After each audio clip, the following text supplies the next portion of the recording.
Waalaikumsalam.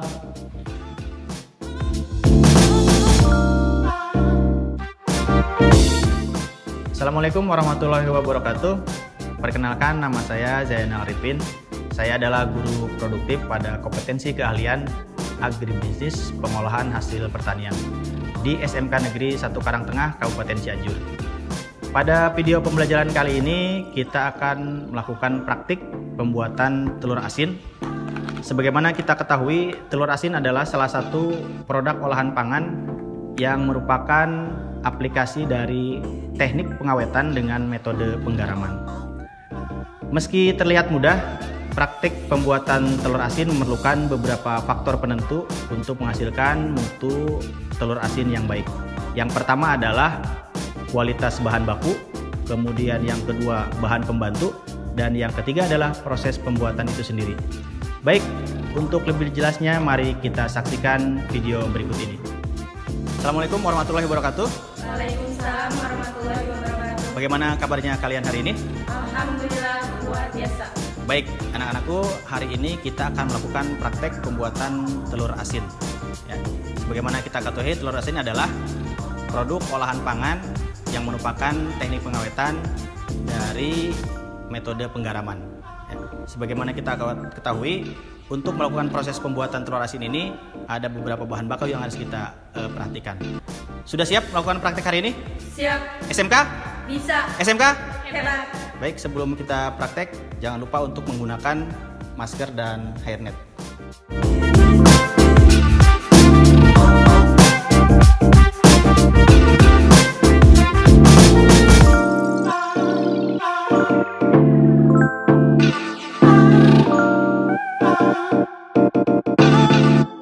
Sebelum kita produksi, biasakan untuk mencuci tangan terlebih dahulu.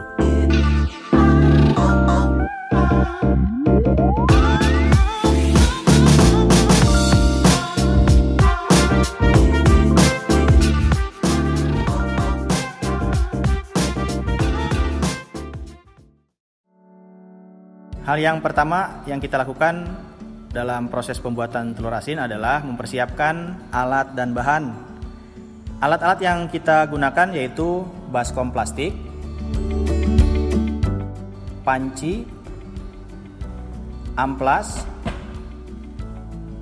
spatula kayu. Adapun bahan-bahan yang kita gunakan dalam memproduksi telur asin, yang pertama adalah telur bebek, garam, bata merah, dan abu gosok. Untuk menghasilkan kualitas telur asin yang baik, maka bahan baku telur bebek juga harus memiliki kualitas yang baik. Nah, untuk mengamati atau untuk mengecek apakah telur bebek itu berkualitas yang baik, maka ada beberapa cara yang harus kita lakukan. Yang pertama adalah dengan cara mengamati warna kulit telur. Warna kulit telur memiliki warna yang cerah, khas kulit telur bebek, dan kemudian tidak memiliki retak pada kulit telurnya.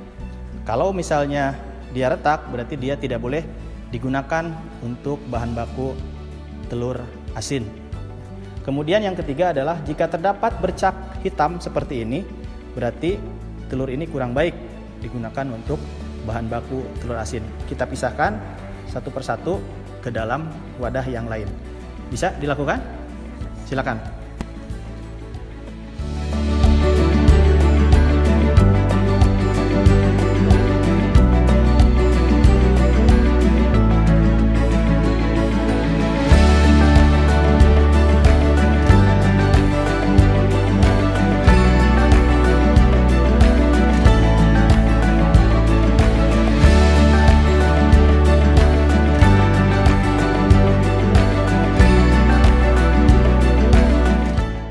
Cara berikutnya adalah untuk mengetahui kualitas telur bebek yang baik adalah dengan cara merendam telur bebek ke dalam air. Jika telur tenggelam, maka dapat dikatakan bahwa telur memiliki mutu yang baik dan dapat digunakan untuk proses pembuatan telur asin. Jika telur terapung, maka telur tidak boleh digunakan. Artinya, telur tersebut tidak bermutu baik atau tidak berkualitas baik.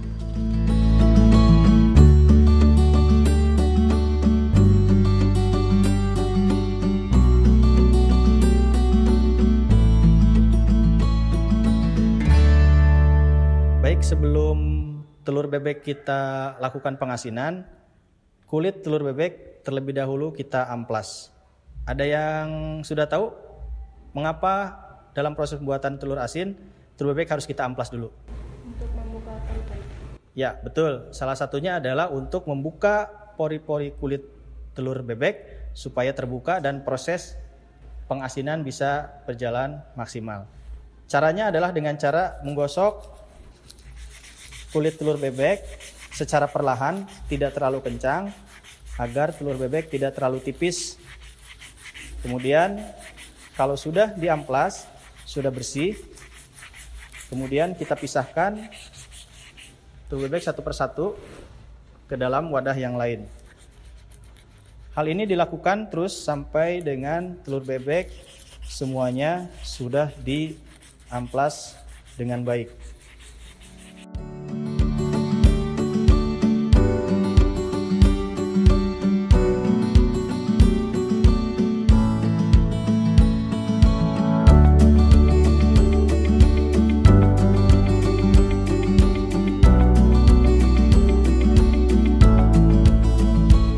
Setelah telur diamplas, kemudian langkah berikutnya adalah telur dicuci sampai bersih dengan air mengalir sampai kotorannya kemudian tidak lagi menempel pada kulit telur.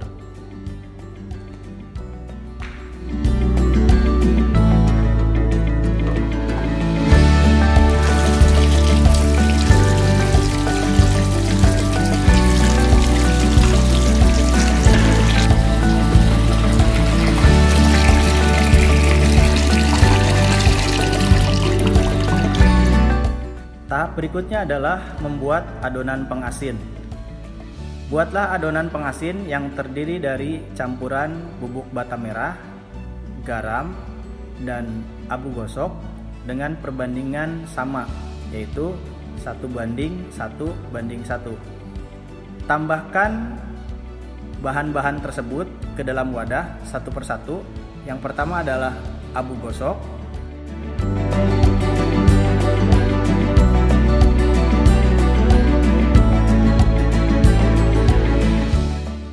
berikutnya adalah bubuk bata merah halus,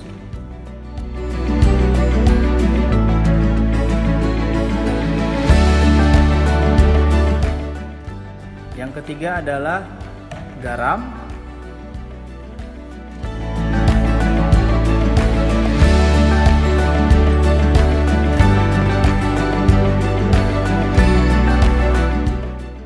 kemudian tambahkan air sedikit demi sedikit sampai dengan adonan berbentuk pasta.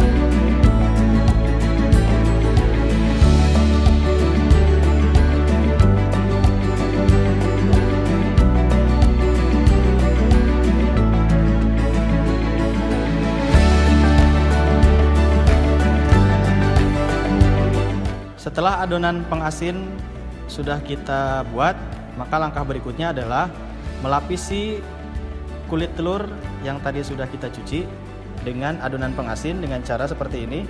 Perhatikan.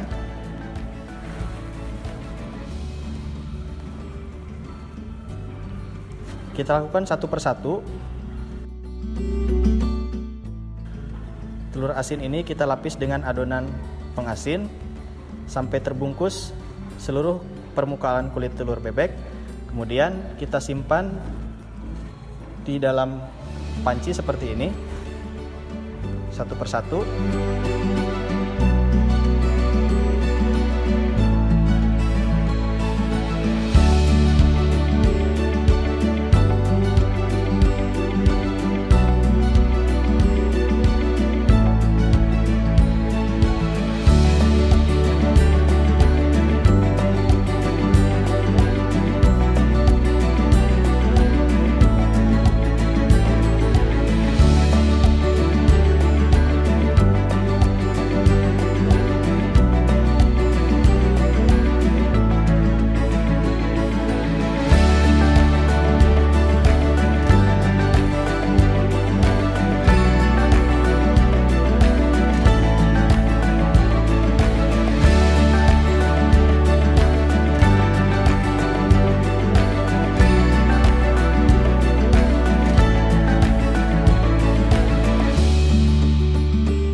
Setelah semua telur dilapisi oleh adonan pengasin, simpan di dalam panci dan kemudian ditutup, lalu dilakukan pemeraman selama kurang lebih 15 sampai dengan 20 hari.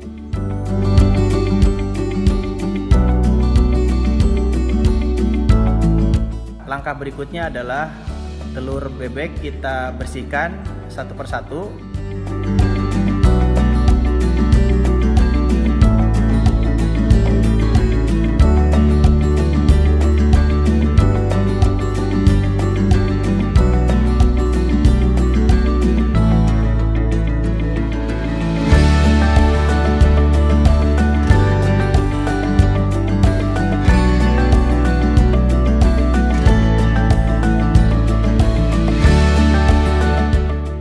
Berikutnya adalah mencuci telur dengan air mengalir.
Setelah direbus selama 1 jam, telur kemudian diangkat dan ditiriskan. Baik, ini adalah telur yang sudah kita lakukan perebusan. Untuk mengecek kualitas telur bebek yang baik, maka kita lakukan pembelahan atau pemotongan telur bebek.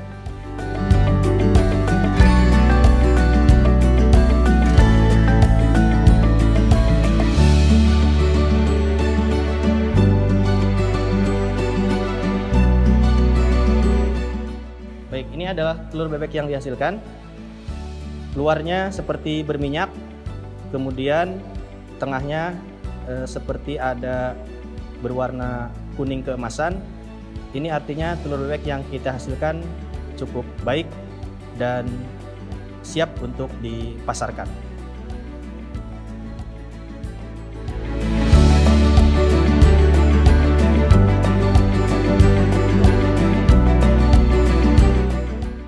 Tahap yang terakhir adalah mengemas dan memberi label.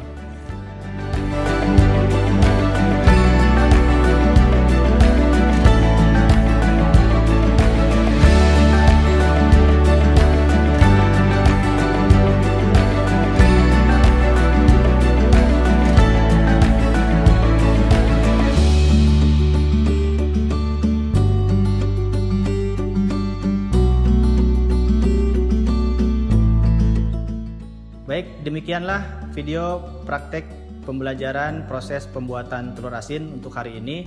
Mudah-mudahan bisa bermanfaat untuk kita semua. Sekian, Assalamualaikum warahmatullahi wabarakatuh. Assalamualaikum warahmatullahi wabarakatuh. Perkenalkan, nama saya Adrian Fitri Esos. Saya sekarang wirausaha di telur asin, pembuatan telur asin Cianjur. Proses pembuatan telur asin mulai awal kita mulai diketrek. Diketrek ini untuk membedakan yang pecah dengan yang bagus. Terus yang bagusnya kita cuci bersih, baru kita masukin ke adonan. Setelah itu kita masukin, ini telur 3 masukin ke adonan sebentar, terus tarik. Asal si telur ini balut tanah. Setelah dicuci bersih, 2 proses pemasakan itu, dikukus dan direbus.